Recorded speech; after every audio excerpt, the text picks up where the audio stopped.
Hi, I'm Kaviraj from scoringtarget.com.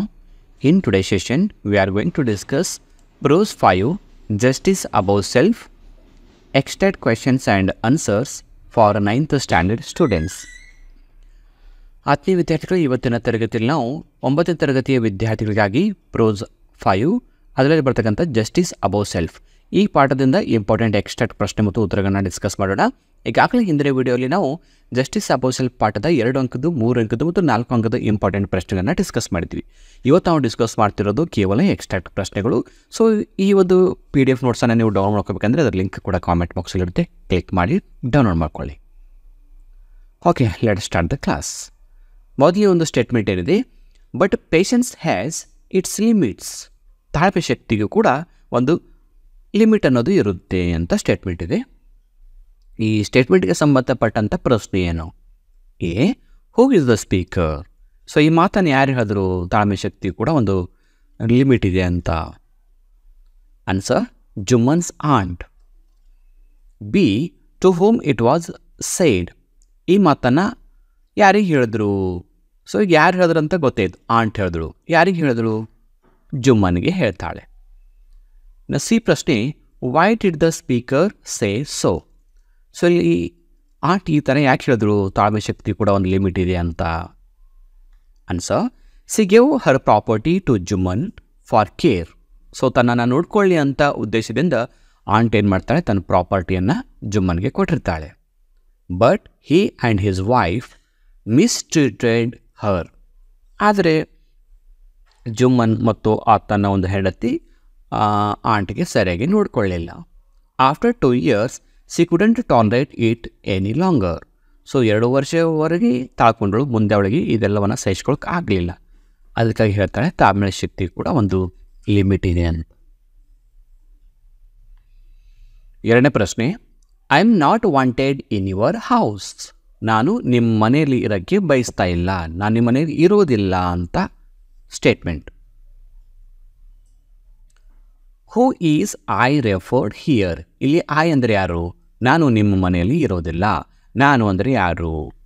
ಜುಮ್ಮನ್ಸ್ ant. ನಾವು ಬರೀ ant ಅಂತ ಕೂಡ ಬರೀಬಹುದು. ಇನ್ನು ಬಿ ಪ್ರಶ್ನೆ, who is your referred here? ಇಲ್ಲಿ ಯುವರ್ ಅಂದರೆ ಯಾರು? ನಾನು ನಿಮ್ಮ ಮನೆಯಲ್ಲಿ ಇರೋದಿಲ್ಲ. ನಿಮ್ಮ ಮನೆ, ನಿಮ್ಮ ಅಂದರೆ ಯಾರು? ಜುಮ್ಮನ್. ಸಿ ಪ್ರಶ್ನೆ, what did the speaker demand? So ಇಲ್ಲಿ ಸ್ಪೀಕರ್ ಅಂದರೆ ಆಂಟ್ ಏನು ಡಿಮ್ಯಾಂಡ್ ಇಟ್ಳು? Monthly allowance. ಮಂತ್ಲಿ ಅಲೋವೆನ್ಸ್ ಅಂದರೆ ತಿಂಗಳ ಭತ್ಯೆ ಅಥವಾ ಪಗಾರ. So third question, my wife knows best how to run the house. ನನ್ನ ಹೆಂಡತಿಗೆ ಮನೆ ಯಾವ ಥರ ನಡೆಸಬೇಕು ಅಂತ ಗೊತ್ತಿದೆ. My wife knows best how to run the house. ನನ್ನ ಹೆಂಡತಿ ಭಾಳ ಹುಷಾರಳ, ಮನೆ ಹ್ಯಾಂಗೆ ನಡೆಸ್ಬೇಕಂದು ಗೊತ್ತದ. ಏ ಪ್ರಶ್ನೆ, ಹೂ ಇಸ್ ದ ಸ್ಪೀಕರ್? ಈ ಮಾತನ್ನು ಯಾರು ಹೇಳಿದ್ರು ಅಂದರೆ ಜುಮ್ಮನ್ ಹೇಳ್ತಾನೆ. Who does my wife refer to? ಇಲ್ಲಿ ಮೈ ವೈಫ್ ಅಂದರೆ ಯಾರು? Jumman's wife. C, why did the speaker say so? So Jumman ಈ ಥರ ಯಾಕೆ ಹೇಳ್ತಾನೆ, ನನ್ನ ಹೆಂಡತಿಗೆ ಗೊತ್ತಿದೆ ಮನೆ ಯಾವ ಥರ ನಡೆಸಬೇಕು ಅಂತ ಯಾಕೆ ಹೇಳ್ತಾನೆ? Because his aunt asked a monthly allowance to set up a separate kitchen. So aunt ಏನು ಮಾಡ್ತಾಳೆ, ನಾನು ಬೇರೆ ಮನೆ ಮಾಡ್ಕೋತೀನಿ, ನನಗೆ ಅಡುಗೆ ಮಾಡ್ಕೋಕ್ಕೆ ತಿಂಗಳಿಗೆ ಇಂತಿಷ್ಟು ಭತ್ಯೆ ಕೊಡು ಅಂತ ಕೇಳ್ಕೊತಾಳಲ್ಲ. ಅದಕ್ಕೆ ಜುಮ್ಮನ್ ಹೇಳ್ತಾನೆ, ನೀನು ಬೇರೆ ಮನೆ ಮಾಡೋದು ಬೇಕಾಗಿಲ್ಲ, ನಮ್ಮನೆ ಇರು. ನನ್ನ ಹೆಂಡತಿ ಯಾವ ಥರ ಮನೆ ನಡೆಸ್ಕೊಂಡು ಹೋಗ್ಬೇಕಂತ ಅವಳಿಗೆ ಗೊತ್ತಿದೆ, ಅವಳು ಹೇಳ್ದಂಗೆ ಕೇಳ್ಕೊಂಡು ಇರು ಅಂತ ಹೇಳ್ತಾಳೆ. 4ನೇ ಪ್ರಶ್ನೆ, how can I go against him? ನಾನು ಅವನ ವಿರುದ್ಧ ಹೇಗೆ ಹೋಗಲಿ ಅಥವಾ ಹೇಗೆ ಹೇಳಿ ಅಂತ statement. A, who said this? ಇದನ್ನು ಯಾರು ಹೇಳಿದರು? ಆನ್ಸರ್, ಅಲ್ಗು ಚೌಧರಿ. ಅಲ್ಗು ಚೌಧರಿ ಹೇಳ್ತಾನೆ. Who does him refer to? ಇಲ್ಲಿ ಹಿಮ್ ಅಂದರೆ ಯಾರು? ನಾನು ಅವನ ವಿರುದ್ಧ ಹ್ಯಾಂಗೆ ಹೋಗಲಿ? ಅವನ ವಿರುದ್ಧ, ಅವ ಅಂದರೆ ಯಾರು? ಜುಮ್ಮನ್. ಸಿ ಪ್ರಶ್ನೆ, why was the speaker not ready to go? So ಇಲ್ಲಿ ಅಲ್ಗು ಚೌಧರಿ ಜುಮ್ಮನ್ ವಿರುದ್ಧ ನ್ಯಾಯ ಹೇಳೋಕ್ಕೆ ಹೋಗೋಕ್ಕೆ ರೆಡಿ ಇರಲಿಲ್ಲ. ಯಾಕೆ ರೆಡಿ ಆಗಲಿಲ್ಲ? Because Jumman was the best friend of Algu Chaudhary. ಯಾಕಂದರೆ ಜುಮ್ಮನ್ ಮತ್ತು ಅಲ್ಗು ಚೌಧರಿ ಒಳ್ಳೆ ಗೆಳೆಯರಿರ್ತಾರೆ. ಅದಕ್ಕೆ ಅಲ್ಗು ಚೌಧರಿ ಹೇಳ್ತಾನೆ, ಆಂಟಿಗೆ ಹೇಳ್ತಾನೆ, ನಾನು ಜುಮ್ಮನ್ ವಿರುದ್ಧ ಹ್ಯಾಂಗ್ ಹೋಗಲಿ ಅಂತ ಕೇಳ್ತಾನೆ. ಅದೇ ಸ್ಟೇಟ್ಮೆಂಟ್. 5ನೇ ಪ್ರಶ್ನೆ, I will abide by her decision. Abide by ಅಂದರೆ ಬದ್ಧವಾಗಿರು ಅಥವಾ ಹೇಳಿದಂಗೆ ಕೇಳೋದು. ನೀನು ತೆಗೆದುಕೊಂಡಂಥ ನಿರ್ಧಾರಕ್ಕೆ ನಾನು ಬದ್ಧನಾಗಿರ್ತೀನಿ. ಇದೊಂದು ಸ್ಟೇಟ್ಮೆಂಟ್. Who said this? ಯಾರು ಹೇಳಿದ್ರು? ಜುಮ್ಮನ್ ಹೇಳ್ತಾನೆ. Where did the person make the statement? So Jumman ಈ ಮಾತನ್ನು ಎಲ್ಲಿದ್ದಾಗ ಹೇಳ್ದ? In the village panchayat. So ಹಳ್ಳಿಯಲ್ಲಿ ಪಂಚಾಯತಿ ನಡೆದಿತ್ತಲ್ಲ, ಆ ಪಂಚಾಯತಿಯಲ್ಲಿ ಹೇಳ್ತಾನೆ ಜುಮ್ಮನ್ ಏನಂತ, ಅವಳು ತೆಗೆದುಕೊಂಡಂಥ ನಿರ್ಧಾರಕ್ಕೆ ನಾನು ಬದ್ಧವಾಗಿರ್ತೀನಿ ಅಂತ. ಸಿ ಪ್ರಶ್ನೆ, what decision is referred here? ಇಲ್ಲಿ ಡಿಸಿಷನ್ ಅಂದರೆ ಯಾವುದು? ಅವಳು ತೆಗೆದುಕೊಂಡಂಥ ನಿರ್ಧಾರವನ್ನು ನಾನು ಒಪ್ಕೋತೀನಿ. ಇಲ್ಲಿ ನಿರ್ಧಾರ ಅಂದರೆ ಯಾವುದು? Aunt's decision to nominate the head panch. So head ಪಂಚರನ್ನು ಸೆಲೆಕ್ಟ್ ಮಾಡೋದು, ನಾಮಿನೇಟ್ ಮಾಡೋದು ತಕ್ಕಂಥ ಒಂದು ಕೆಲಸ ಏನಿತ್ತಲ್ಲ, ಆ ಒಂದು ಡಿಸಿಷನ್. 6ನೇ ಪ್ರಶ್ನೆ, you will not kill your conscience for the sake of friendship. ಇಲ್ಲಿ ಕಾನ್ಸೈನ್ಸ್ ಅಂದರೆ ಆತ್ಮಸಾಕ್ಷಿ. ಸೇಕ್ ಆಫ್ ಅಂದರೆ ಸಲುವಾಗಿ, ಗೆಳೆತನದ ಸಲುವಾಗಿ ನೀನು ನಿನ್ನ ಆತ್ಮಸಾಕ್ಷಿಯನ್ನು ಕೊಲ್ಲಬೇಡ ಅಂತ ಸ್ಟೇಟ್ಮೆಂಟ್ ಇದೆ. ನೋಡಿ, ಫ್ರೆಂಡ್ಶಿಪ್ ಸಲುವಾಗಿ ನಿನ್ನ ಆತ್ಮಸಾಕ್ಷಿಯನ್ನು ಕೊಲ್ಲಬೇಡ. A, who said this? ಈ ಮಾತನ್ನು ಯಾರು ಹೇಳಿದ್ರು? ಜುಮ್ಮನ್ಸ್ ಆಂಟ್ ಹೇಳ್ತಾಳೆ. B, whose friendship is referred here? ಇಲ್ಲಿ ಫ್ರೆಂಡ್ಶಿಪ್ ಅಂತ ಇದ್ದಾರಲ್ಲ, ಇದು ಯಾರ ಫ್ರೆಂಡ್ಶಿಪ್ ಇದು? Jumman and Algu Chaudhary's friendship. C ಪ್ರಶ್ನೆ, did he kill his conscience for the sake of his friendship? So ಗೆಳೆತನದ ಸಲುವಾಗಿ ಆತ ತನ್ನ ಆತ್ಮಸಾಕ್ಷಿಯನ್ನು ಕೊಂದ್ಬಿಟ್ಟನಾ ಅಂತ ಪ್ರಶ್ನೆ. No, he did not kill his conscience for the sake of friendship. ಇಲ್ಲ. 7ನೇ ಪ್ರಶ್ನೆ, he brought us nothing but ruin. ಇಲ್ಲಿ ruin ಅಂದರೆ ಹಾಳು, ನಾಶ. ಅವನು ನಮಗೆ ಯಾವುದೇ ಲಾಭ ತರಲಿಲ್ಲ, ಕೇವಲ ನಾಶ ಮಾಡಿದ್ದ, ನಷ್ಟ ಮಾಡಿದ್ದ. ಇದೊಂದು statement. A, who said this? ಈ ಮಾತನ್ನು ಯಾರು ಹೇಳಿದ್ರು? ಸಂಜು ಸಾಹೋ ಹೇಳ್ತಾನೆ. B, who was this said to? So ಈ ಮಾತನ್ನು ಸಂಜು ಸಾಹೋ ಹೇಳ್ದ ಅಂತ ಗೊತ್ತಿತ್ತು. ಯಾರಿಗೆ ಹೇಳ್ದ? ಅಲ್ಗು ಚೌಧರಿಗೆ ಹೇಳ್ತಾನೆ. ಸಂಜು ಸಾಹು ಅಲ್ಗು ಚೌಧರಿಗೆ ಹೇಳ್ತಾನೆ, ಅವನು ನನಗೆ ಯಾವುದೇ ಲಾಭ ಮಾಡಲಿಲ್ಲ, ನಷ್ಟ ತಂದಿದೆ ಅಂತ. How did he bring ruin to his owner? So ಯಾವ ಥರ ಅದು ನಾಶ ಮಾಡಿತು, ಯಾವ ಥರ ಅದು ತನ್ನನ್ನು ಯಾವುದೇ ಲಾಭ ಮಾಡದೆ ನಷ್ಟ ಮಾಡಿತ್ತು. The bullock died within a month. ಒಂದು ತಿಂಗಳಲ್ಲೇ ಅದು ಎತ್ತು ಸತ್ತೋಯ್ತಲ್ಲ, ಸೊ ಅದು ನಷ್ಟ. ಅಂದರೆ ಇಲ್ಲಿ ಹೀ ಅಂದರೆ ಯಾರು ಗೊತ್ತಾ? ಬುಲಾಕ್.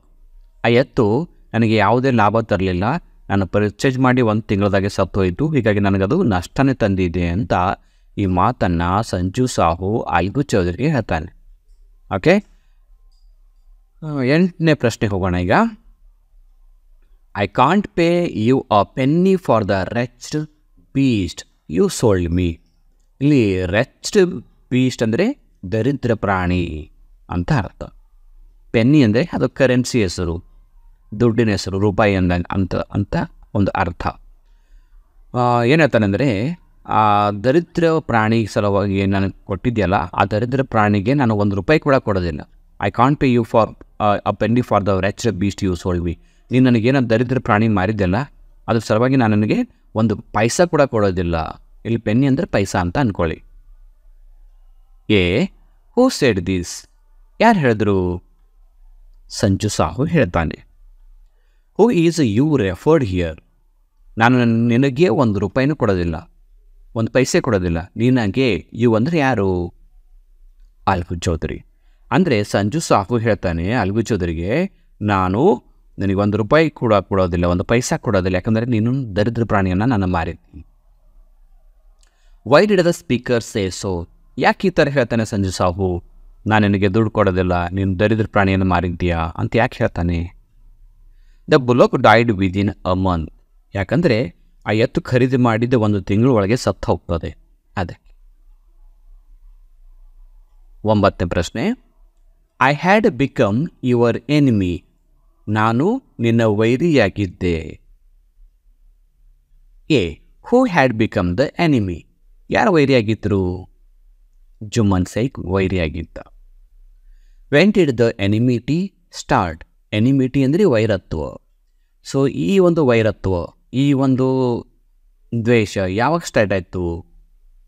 When Algu gave a decision in the panchayat.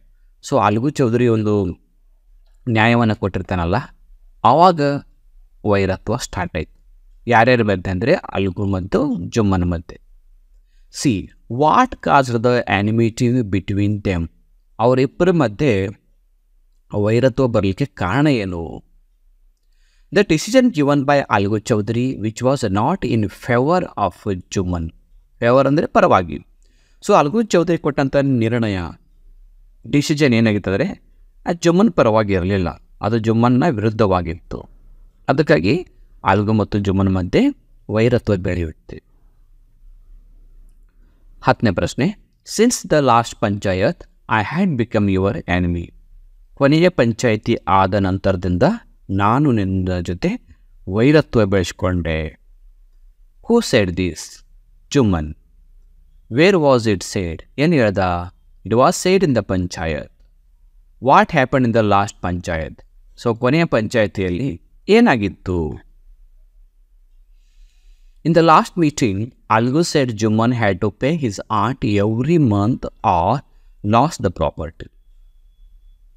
So last ಮೀಟಿಂಗಲ್ಲಿ ಅಲ್ಗು ಚೌಧರಿ ಜುಮ್ಮನ್ಗೆ ಹೇಳ್ತಾನೆ, ನಿನ್ನ ಆಂಟಿಗೆ ಮಂತ್ಲಿ ಅಲೋವೆನ್ಸ್ ಕೊಡಬೇಕು, ಇಲ್ಲಾಂದರೆ ಪ್ರಾಪರ್ಟಿ ವಾಪಸ್ ಕೊಡಬೇಕು. Making them upset with each other.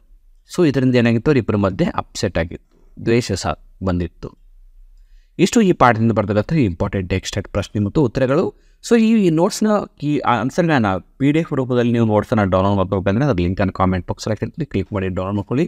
ಮತ್ತು 9ನೇ ತರಗತಿ ಎಲ್ಲ ಪಾಠಗಳು, ಪದ್ಯಗಳು ಹಾಗೂ ಸಪ್ಲಿಮೆಂಟರಿ ರೀಡಿಂಗ್ಗೆ ಸಂಬಂಧಪಟ್ಟಂಥ ಪ್ರಶ್ನೋತ್ತರ ವಿಡಿಯೋ ಕೂಡ ಮಾಡಿದ್ದೀನಿ, ಅವಾಗ ಲಿಂಕ್ ಕೂಡ ಕಾಮೆಂಟ್ ಬಾಕ್ಸಲ್ಲಿ ಇರುತ್ತೆ. 9ನೇ ತರಗತಿ ವಿದ್ಯಾರ್ಥಿಗಳಿಗೆ FA ಪ್ರಶ್ನೆ ಪತ್ರಿಕೆ, SA 1 ಹಾಗೂ 2 ಪ್ರಶ್ನೆ ಪತ್ರಿಕೆಗಳು, ವಾರ್ಷಿಕ ಪರೀಕ್ಷೆಯ ಪ್ರಶ್ನೆ ಪತ್ರಿಕೆಗಳು ಕೂಡ ಅಪ್ಲೋಡ್ ಮಾಡಿದ್ದೀನಿ, ಅವುಗಳ ಲಿಂಕ್ ಕೂಡ ಕಾಮೆಂಟ್ ಬಾಕ್ಸಲ್ಲಿ ಇರುತ್ತೆ. ಜೊತೆಗೆ ಈ ವಿಡಿಯೋ ನಿಮ್ಮೆಲ್ಲ ಫ್ರೆಂಡ್ಸ್ ಗ್ರೂಪಲ್ಲಿ ಶೇರ್ ಮಾಡ್ಕೊ ಅಂತ ಹೇಳ್ತಾ ಇವತ್ತಿನ ಕ್ಲಾಸಲ್ಲಿ ಇಲ್ಲಿಗೆ ಮುಗಿಸ್ತಾ ಇದ್ದೀನಿ. So thank you all for watching the video. If you like the video, subscribe our channel to get more videos. Thank you all.